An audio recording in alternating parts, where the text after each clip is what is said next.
3.10 question number 13 ஒரு விமானம் ஒரு மைல் கல்லிலிருந்து 1 கிலோமீட்டர் தூரத்தில் பறக்கிறது. அதே நேரத்தில் மற்றொரு மைல் கல்லுடன் உள்ள தூரம் 2 கிலோமீட்டர். 2 மைல் கல்லுக்கும் விமானத்துடன் தாங்கும் கோணம் 45 டிகிரி எனில் 2 மைல் கல்லுக்கும் இடைப்பட்ட தூரம் என்ன அப்படின்னு கொஸ்டின் கேட்டிருக்காங்க.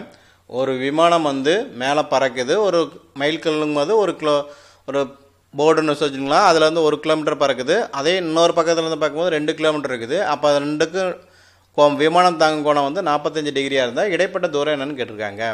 இப்போ தீர்வு கண்டுபிடிக்கிறோம். இது ஒரு முக்கோண ஸ்டெப்பில் நமக்கு கிடைக்கும். இது ஒரு ஏங்கிறது ஒரு மைல் கல், பிங்கிறது ஒரு மைல் கல், சிங்கிறது விமானம். இப்போ இங்கே ஏவிலேருந்து இதுக்குள்ள தூரம் எவ்வளவு? 1 கிலோமீட்டர்னு கொடுத்துட்டோம்னா அடுத்தது இன்னொரு தானே இருக்குது 2 கிலோமீட்டர்ஸ். அப்போ இந்த ரெண்டுக்கு இடையில் தாங்கும் கோணம் 45 டிகிரி அப்படின்னு கொடுத்துட்டாங்க. இப்போ 2 பக்கம் ஒரு கோணம், மூணாவது தான் நமக்கு தேவை. இந்த மைல்களுக்கு இடைப்பட்ட தூரம் தான் ஏபி தான் வேணும். அப்போ இதை நம்ம எக்ஸ்ன்னு எடுத்துக்கிட்டோம்னா அப்போ 3 பக்கம் ஒரு கோணம் தெரிஞ்சால் கொசைன் ஃபார்முலா யூஸ் பண்ணலாம். கொசைன் சூத்திரத்திலிருந்து சொல்லும் போது இதை எதிர்பார்க்கும் போது சி ஸ்கொயர், இது ஏ ஸ்கொயர், இது B square minus 2ab cos c. ஏவோட வேல்யூ 1, பியோட வேல்யூ 2, சிங்கிறது கோணம் 45 டிகிரி.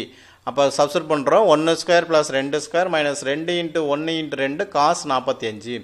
காஸ் 45ஓட வேல்யூ 1/√2 தெரியும், அதை கொண்டு சப்ஸ்டிட் பண்ணிடுறோம். இப்போ 1 ஸ்கொயர் 1, 2 ஸ்கொயர் 4, 2 2 4, காஸ் 45னா 1/√2. இது விகிதமுறை நம்பராக இருக்கிறனால மேலே எங்கேயும் √2ஆல் பெருக்கிறோம். மேலே √2, கீழே √2, √2 2 கேன்சல் பண்ணோன்னா 2 மட்டும் கிடைக்கும். அப்போ 5 மைனஸ் 2√2ன்னு கிடைக்குது. இதுதான் சி ஸ்கொயர். நமக்கு தேவை சி வேணும். அப்போ C equal to √5 minus 2√2 kilometres. 2 மைல்களுக்கும் இடையே உள்ள தூரம் √5 மைனஸ் 2√2 கிலோமீட்டர்.